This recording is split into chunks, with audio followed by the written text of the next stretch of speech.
बजित मन्जिल बिथाङा नैबे 3 बोसोर बर्तमान दा 3 बोसोर रानिं जागासिनो दं बनसु दानायनिफ्राय दिनैसिम बजित मन्जिल मोना जिखुनु बिसोरो दिनैसिम बबे जिल्ला बबे गामि जिखुनु गासैयावबो बिसोरो मा बनसु हिसाबै मा मावदों मा मावाखै दिनै बिसोरनि जेबो फाइल गैया एबा जेबो प्रमाण पत्र गैया आरो दिनैसिम अडिट हिसाब किताब जेबो गैया बाखि बेनो जों गासैबो डिस्ट्रिक्टफ्रा जोङो सोंहरो जोङो बा एग्जिकिउटिभ मिटिंफ्राव जोङो रायलायदोंमोन गासैबो फुराना हिसाबै नाथाय बिथांमोना दिनैसिम जोंनो जेबो हिसाब किताब बा गावसोर लिरनानै दोननाय उमुक जायगायाव मिटिं खालामदों उमुक जायगायाव मिटिं खालामदों होननानै बिसोरना दिनैसिम गावसिनि फाइलाव मोनसेबो लिरनाय बिसोरो होनो हायाखै दा बेनो बिथांमोना माखौ लानानै दिनैसिमाव बिथांमोना गावसोरखौ बनसुनि आफादगिरि नेहाथारि होननानै लाबाय थादों जों बुंस' हाया दा बेखायनो जोङो जाहाथे बिथांमोना बेबादि बेले बेजे खालामालासे जाहाथे बिथांमोना सिरि थानाया गाहाम मानोना जों फाउन्डार बनसुनि आफादगिरि हिसाबै जों बिथांमोनखौ मान होयो मानोना जोङो मावनो ओंखारदों आरो जों मोनफ्रोमबो डिस्ट्रिक्टआ दिनै जों डिसिसन लाबाय जों एबारनिफ्राय मोजाङै मावलांगोन होननानै बे समाव तामुलपुर जिल्ला बर' माहारियारि फरायसा आफाद एबा बनसु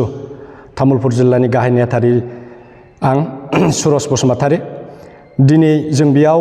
नोंथांमोन मिडियाखौ जों लिंनायनि खारनानो जाहैदों दिनै जोंहा बनसुआव दिनै जोंहा खावनै जानानै थानाय बायदि जादों दिनै बेखौ जों खेंफोरथि होनो एबा क्लियार होनो थाखाय दिनै जोङो बे समाव जोङो रायजो राजाफोरनिसिम बे समाव जोङो बे खौरां बिजोंनि गेजेरजों जों फोरमायहरनो थाखाय रायजो राजानो जों बे समाव जोङो जथुमलायदों दा जोङो दिनै बेयाव जों जथुमनायनि खारनानो जाहैदों दिनै जोंहा बनसुआ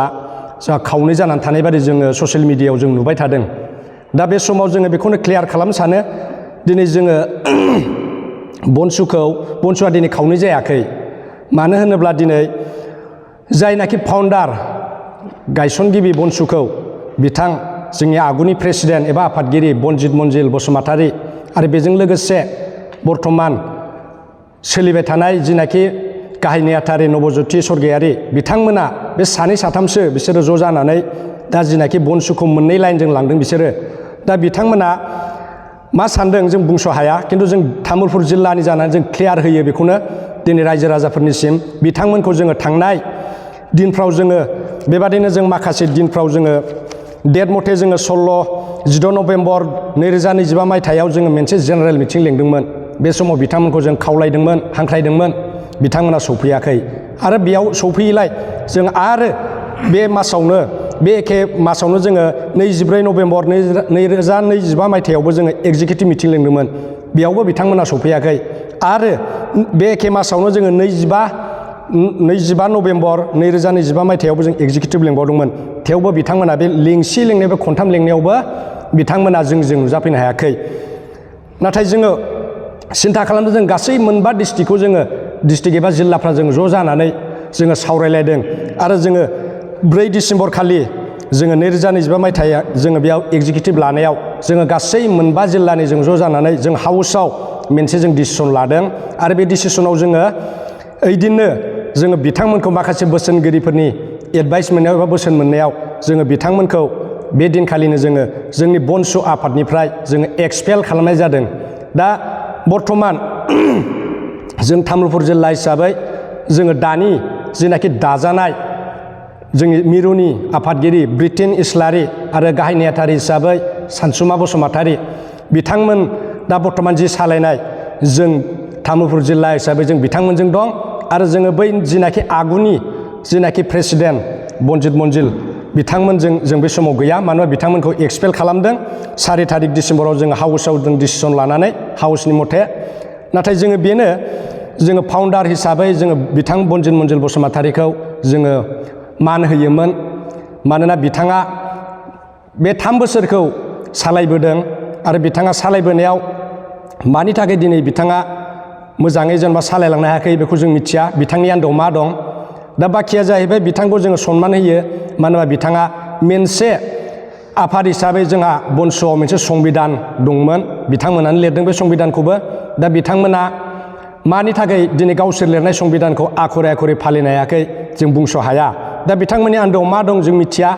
मानि थाखाय बिदि जादों नाथाय दा बेनो बिथांमोनखौ जोङो दिनैनि दिनाव तामुलपुर हिसाबै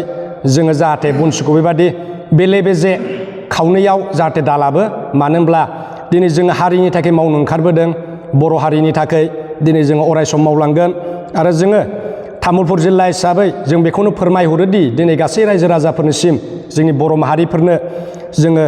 अरायसम जों हारिनि थाखाय मावलांगोन मानोना जों हारिनि थाखायनो जोङो समायखिरा लाखादों आरो जोंनि मावनाया जेब्लासिम जोंहा आलादा रायजो जोंनि जेनाखि बड'फानि सिमां एबा रन्जन दैमारि सारनि सिमां आलादा रायजो न'खर सोरजिनाय बे जेब्लासिम जाफुङा जों अब्लासिम नाजालांबाय थागोन जोङो देहा बोलो थासान्दियाव नाथाय दा जोङो दिनैनि मेन उद्देस्यआ जाहैबाय जोंहा टपिकआ जाहैबाय जोंहा बै बनसुआ जोंहा मोननै बादि जानानै थाबाय थादों दा बेखौ जों क्लियार खालामबाय दिनै जोङो दानि ब्रिटेन इस्लारि आरो सानसुमा बसुमतारी बिथांमोननि दैदेननाय बे बनसु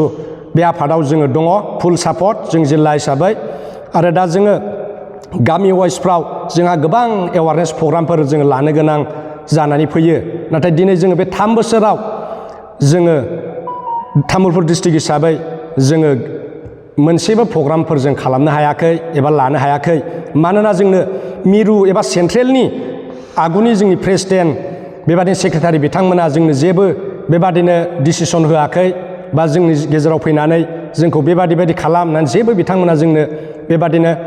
बुङाखै बेखायनो दिनै जोङो जि जालांबाय जोङो दिनैनिफ्राय दानिफ्राय जों तामुलपुर जिल्ला हिसाबै जोङो जानजि खाफ्राबाय आरो जोङो दानिफ्राय जोङो नैबे गोदानै दाजानाय मिरुनि जिनाखि सेन्ट्रेल कमिटि जों बेयाव जों गोदानै जों मोजाङै मावलांगोन होननानै जोङो दिनैनि बे मेलखौ जों रायजो राजाफोरनिसिम जोङो फोरमायहरनो थाखाय बे दिनैनि प्रेस मिट जों बेखौ लेंहरनानै जों जथुमनानै दिनै फोरमायहरनाय जाबाय दा तामुलपुर जिल्लानिफ्राय जों साफ्रोमबो जों बेखौनो हास्थायो जाहाथे फैबाय थानाय दिनफ्राव जोङो मोजाङै खामानि मावलांनो हाबाय थानाय बायदि दा बेखिनिखौ बुंनानै आं दिनै बेखौनो दोनथ'बाय बर्थमान बनसुआ दा खावनै नङा खावसेयानो एबा मोनसेयानो मानो होनब्ला बनजित मन्जिला जि सानदों बिनि साननाया दिनै फेलें आरो बनजित मन्जिला जि सानदों बियो अख्रां सायाव खासेव नागिरनाय बायदि दा बिथांनि बुंनाया दिनै मिनिं गैया मानो होनब्ला जोङो दिनै बनसु हिसाबै जिखुनु आफादा मोननै मोनथाम जानो हाया मानो होनब्ला दिनै बनजित मन्जिलनि जेनाखि बियो बनसु होननानै गावखौ बियो माखासे बेबादिनो ससियेल मिडियायाव बुंनानै लाबाय थादों खैजनसो सेंग्राफोर लानानै नाथाय दिनै जों तामुलपुर जिल्लानिफ्राय जों बेखौनो क्लियार होयो बिथांमोना दिनैनिफ्राय बनसुआव गैला आरो बिथांमोनखौ जों बै बाराव 4 डिसेम्बराव जोङो एक्सपेल खालामनाय जाखादों बिनिफ्रायनो मोनफ्रोमबो डिस्ट्रिक्टनिफ्राय दिनै क्लियार जेन'बा दिनैनिफ्राय बनसुआ मोनसेल' आरो बेबो जाहैबाय मानगोनां जोंनि मिरुनि गोदानै फसंजानाय आफादगिरि ब्रिटेन इस्लारि आरो गाहाय नेहाथारि हिसाबै सानसुमा बसुमतारी बिथांमोननि दैदेननायावसो दा बनसुआ आवगायलांगोन